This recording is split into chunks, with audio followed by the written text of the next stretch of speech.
Welcome to Fully Booked, the bookish podcast where I'll chat about all things book and reading related. Whether you're a new or a pro reader, there's something for everyone to learn. I'm here to help you on your reading journey and find that next great read that will keep you fully booked.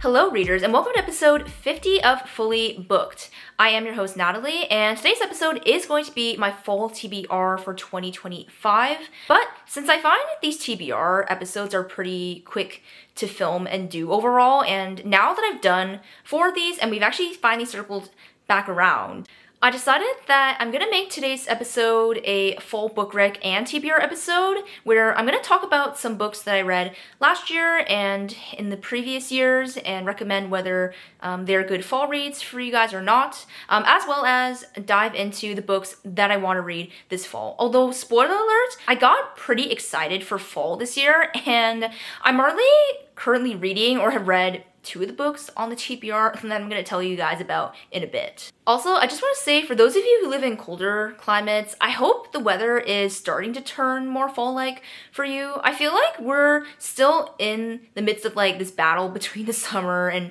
fall weather, where we've had a couple cool days, and at nighttime especially, it's actually getting pretty cold now, even where I live, but we are still getting some pretty warm temperatures during the day. Like, I'm pretty sure I checked the forecast for today and it's going to be up to like 22 degrees Celsius still. The only reason I can be in like a long sleeve shirt like this right now is because I'm filming inside. Otherwise, if I were outside or I didn't have AC, I would probably be sweating right now. But before we get into the rest of today's episode, as always, and especially because this is a very seasonal episode today, it's always fun to do a quick dog of the day. And first of all, for my drink, I realized I really need to get more clear or glass mugs and tumblers so you guys can actually see my drink properly, because it's really hard to show you guys.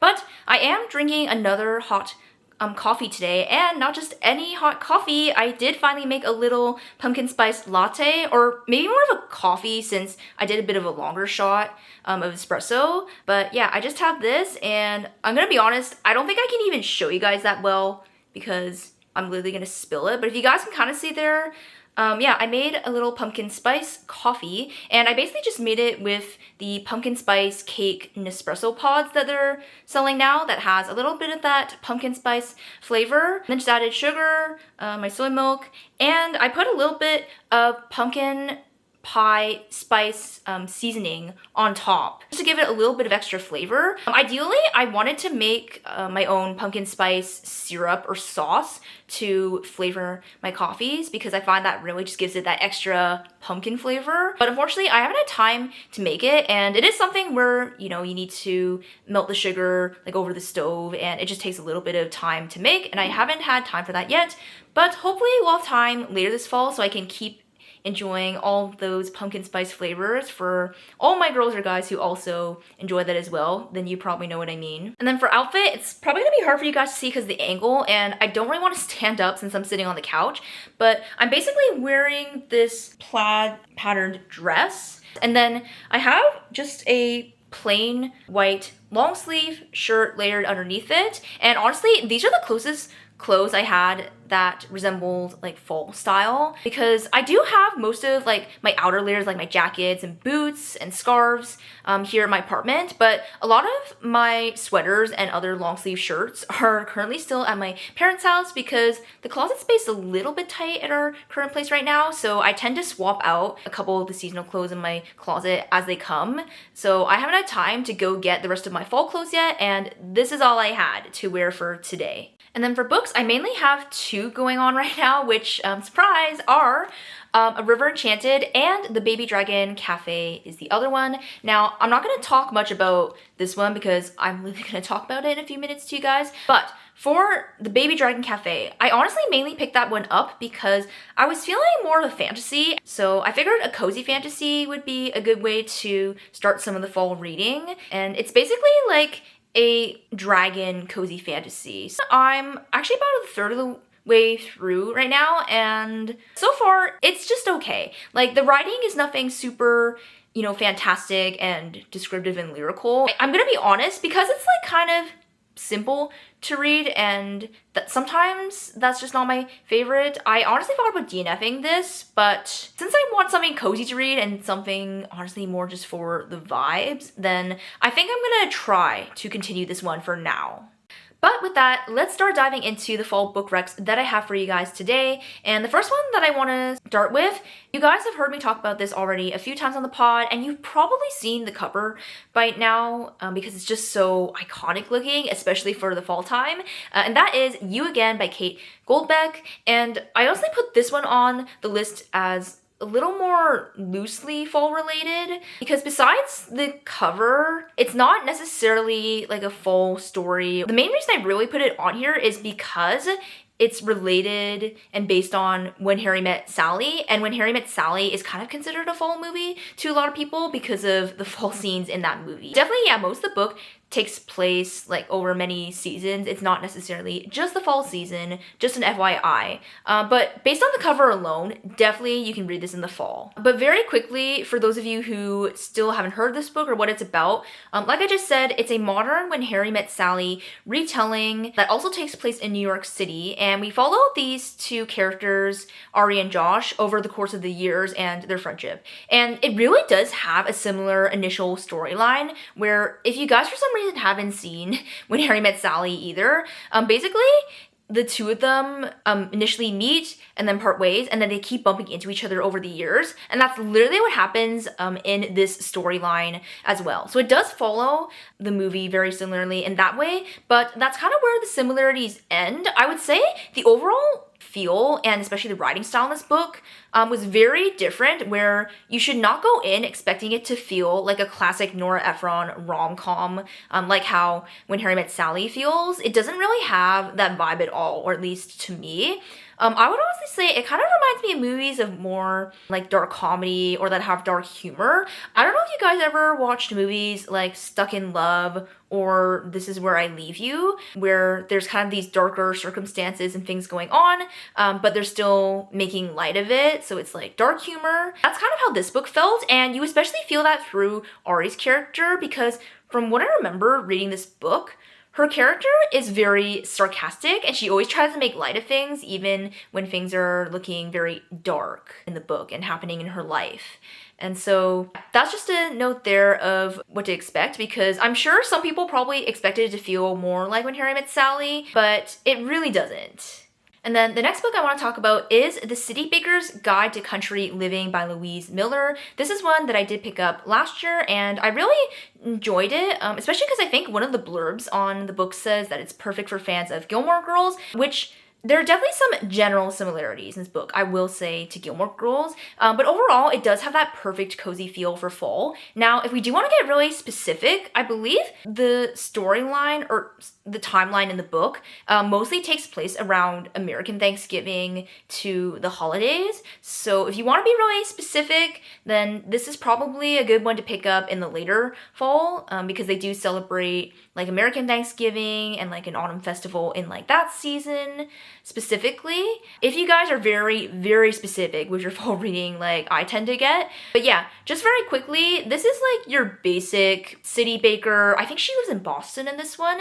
And then she ends up moving to this small town to be a baker at this famous inn, the Sugar Maple Inn, which probably is paying a little homage to the Dragonfly Inn, or at least maybe that's just me picking that up. But yeah, and then of course she falls in love with one of the locals and just overall finds like a lot of found family and friendship with all the locals living in this small town, and just the community and peace and everything that she finds there, because yeah, obviously she's kind of trying to look for more of that in her life and get away from the city and also some of the problems that she was facing before there. But yeah, like I said, overall this book is honestly just super cozy, definitely really good if you're really a fan of baked goods and reading about food descriptions, because there were quite a few of these in this book. And yeah, again, like I said, perfect read for late fall, and not totally Gilmore Girls related, I would say. But if you want some somewhat similar Gilmore Girls vibes from a book,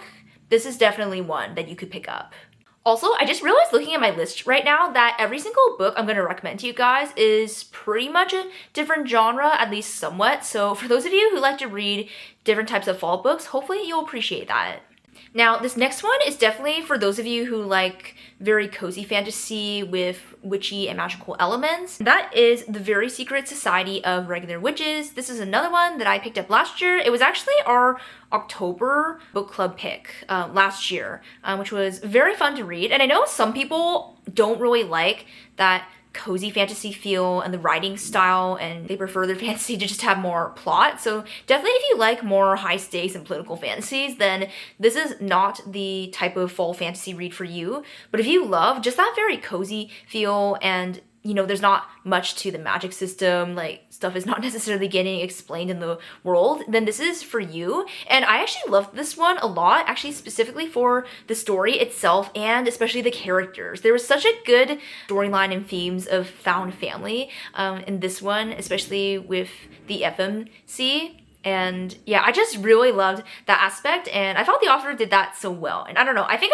I really appreciate found family themes overall in books, but especially in fantasy books. It just kind of gives a little something going on besides, I guess, the world and the magic and all of that. And yeah, again, some of the descriptions in this one made it a excellent fall read. Hello guys, Editing Self here. So I'm silly and just realized I did not tell you guys what the last book was actually about. So we basically follow our FMC, Mika Moon, who is also a witch in Britain, and she basically has to keep her magic hidden because there are certain threats that are posed to witches and wizards if they were to be fully exposed in society. And so in order to make up for the lack of magic in her life, she basically pretends to be a witch online and posts these fake videos of her casting spells and making potions, which catches the attention of this man named Ian, who has these 3 girls or young witches under his wing, and he needs to get their magic under control so they're not exposed.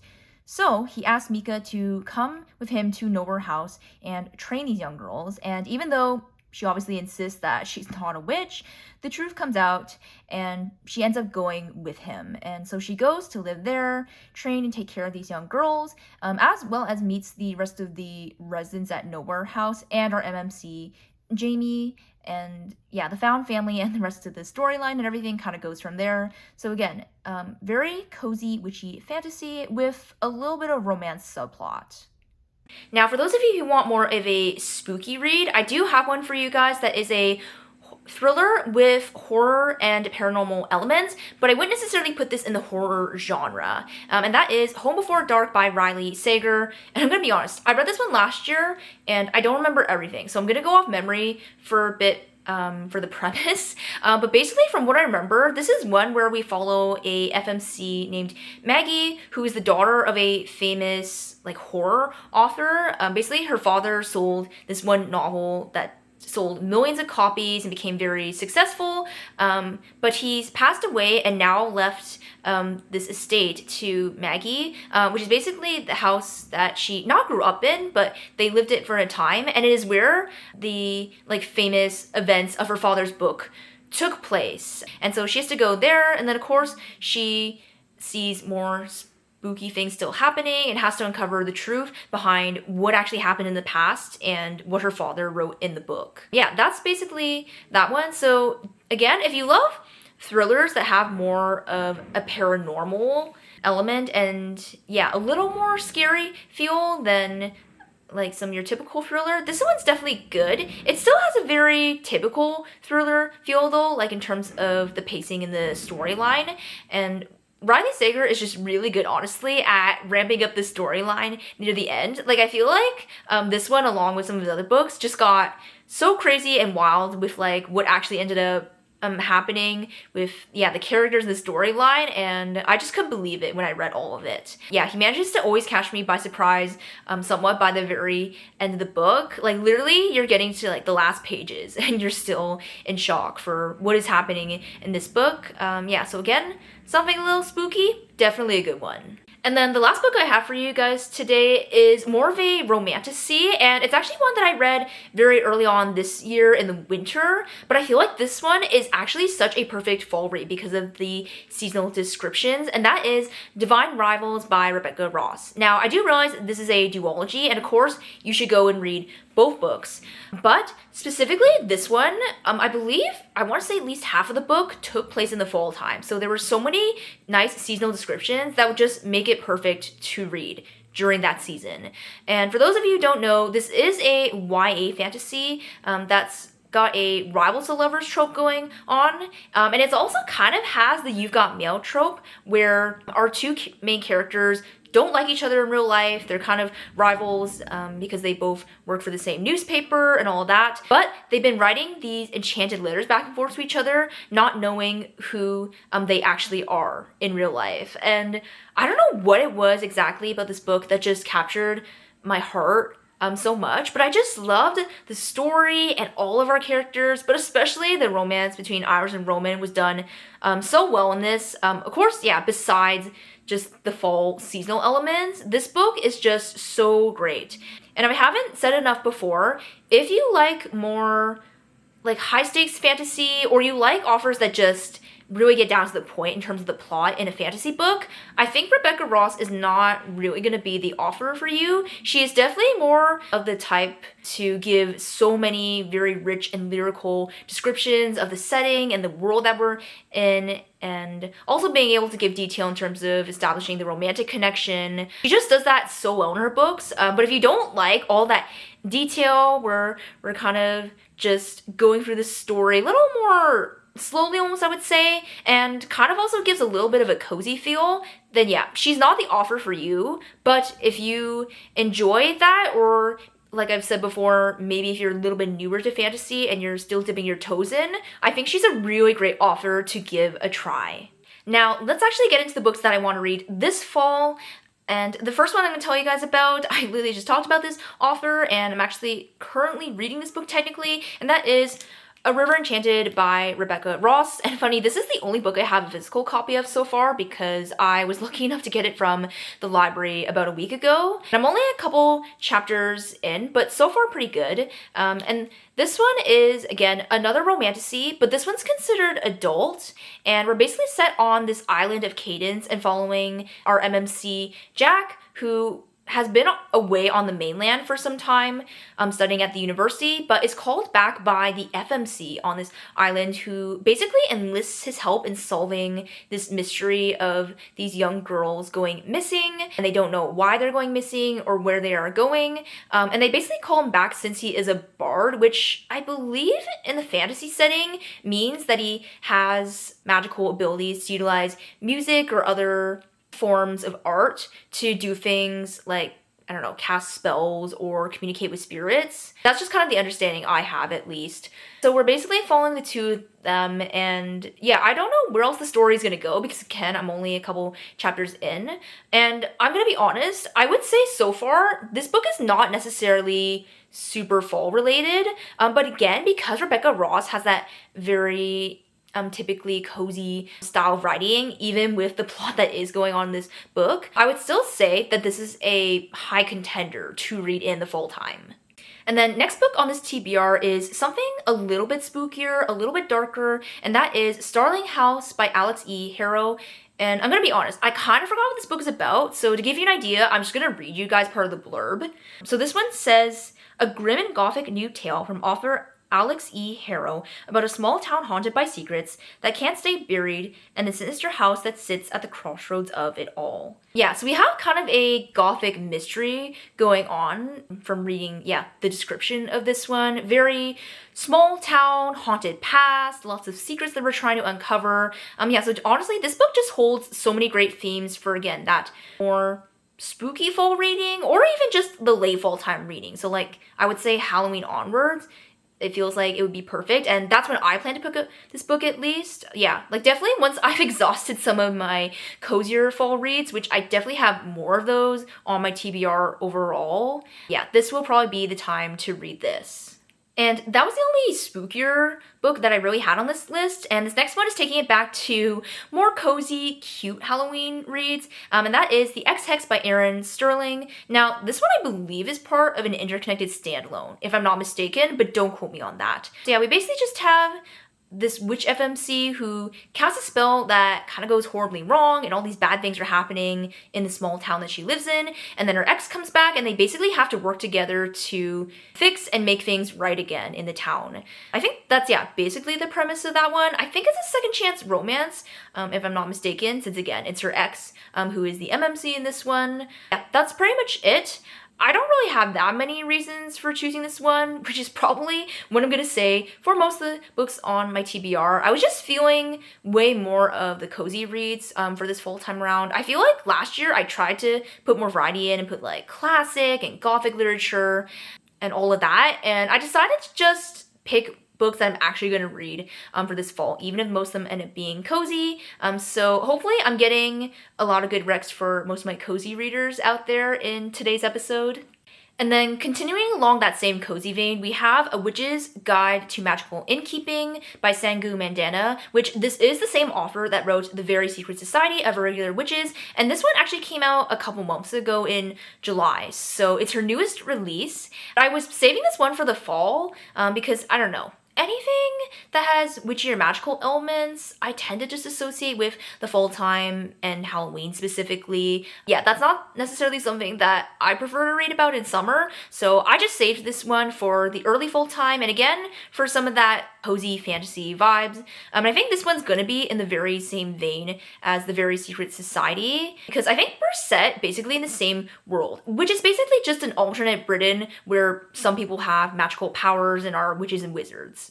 But we're following a different set of characters, and specifically our FMC, who is also a witch, but basically lost her powers years ago and now is kind of forced to help her aunt run this enchanted inn in I think somewhere in the countryside in Britain, but she basically has a chance to restore her powers and overall kind of getting a second chance at life. So yeah, she goes on this journey. Of course, she meets a handsome historian along the way who also helps her with restoring her powers. So there's a bit of a romance element in this one, so on and so forth. Yeah, overall, I'm pretty much just getting the same vibes as The Very Secret Society. So yeah, honestly, I think this will be another perfect read for the fall. I hope it will have some of the same elements of like found family and just lovable characters, like all the things that I really loved, again, in The Very Secret Society. So yeah, really hoping for that with this read. And then the second last book I'm going to talk about on my TBR, which, spoiler, I already completed this one, is The Dead Romantics by Ashley Poston. And if you can't tell by my face or my voice, for those of you who are only listening on audio, I loved this one. It was still so good and top tier for an Ashley Poston book, which honestly, I think I was just surprised and hesitant going in, given that I think this is the first adult magical realism romance that she wrote in terms of her published books. And also, I'm trying to think about what this book was about so I don't spoil it for you guys, because obviously I know a lot since I already read it. But basically, this one is a paranormal magical realism romance where we follow this FMC Florence, who is a ghostwriter, and she's working on this new book for an author, but she's been having trouble, and then her new editor is kind of breathing down her neck, and then she unexpectedly gets called home because she receives unfortunate news that her father has died. By the way, it does pretty much say that on the Goodreads description. That's not a spoiler. But yeah, anyways, so she has to go home, help deal with burying her father and the funeral and all of that. And so yeah, she's drowning in a lot of grief and sorrow.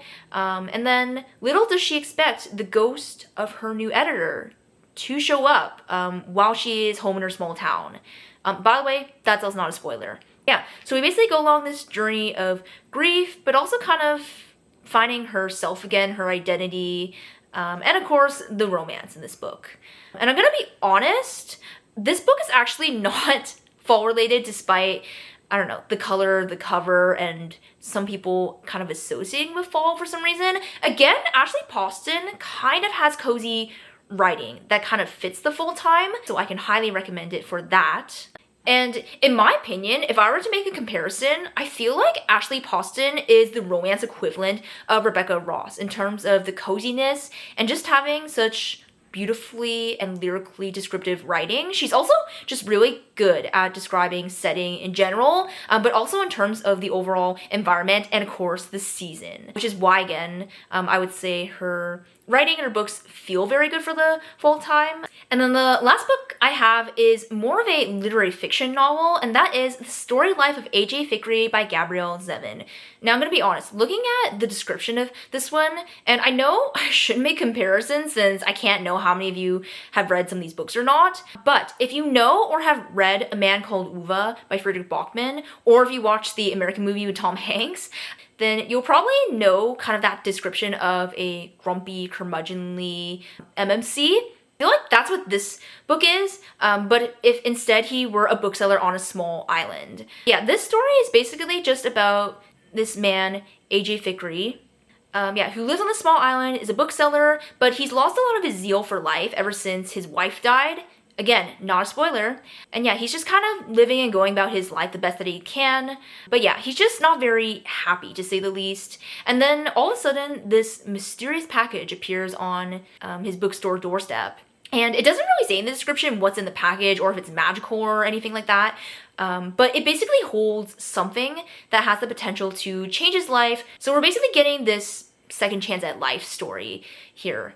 And yeah, I'm gonna be honest, I really just heard from a couple other people who've read it that this is a good book for the full time because of some of the descriptions. I'm not sure how much of the rest of the story relates to full time or anything, you know, spooky, magical, cozy, any of those elements. I think it probably fits in the cozy aspect the most in terms of for a full-time read, but otherwise I'm not really sure, and yeah, I just really hope that ends up holding true. And that wraps up my fall book recs and my fall TBR. Hope you guys enjoyed today's episode and you got some recommendations from either of those lists, and definitely would love to hear what you guys are putting on your fall TBR so I can also keep adding to my ever-growing stack. Now, I know I only talked about 6 books in today's episode, but I do technically have some additional titles that I want to try and get to if I have time. It's just that the ones I talked about today are the ones that I am prioritizing to get through in the fall season, but definitely stay tuned for the rest of those reviews on all the fun and cozy reads in the upcoming wrap-up, which is definitely going to cover most of my fall reading, but also some other videos and stuff that I have planned, which is a reminder that if you haven't already, to subscribe to the podcast YouTube channel so you can stay notified of any videos that I am uploading. Also, all my episodes are also up on YouTube as well. Otherwise, be sure to rate and review for the podcast if you're listening on any of the other platforms besides YouTube. I definitely appreciate that and love seeing those ratings and reviews from you guys.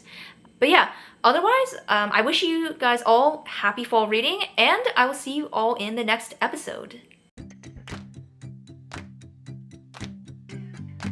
Thank you for listening to today's episode. I hope you were able to take away something, and be sure to follow the podcast for more bookish content. Until next time, stay fully booked, and I'll talk to you soon.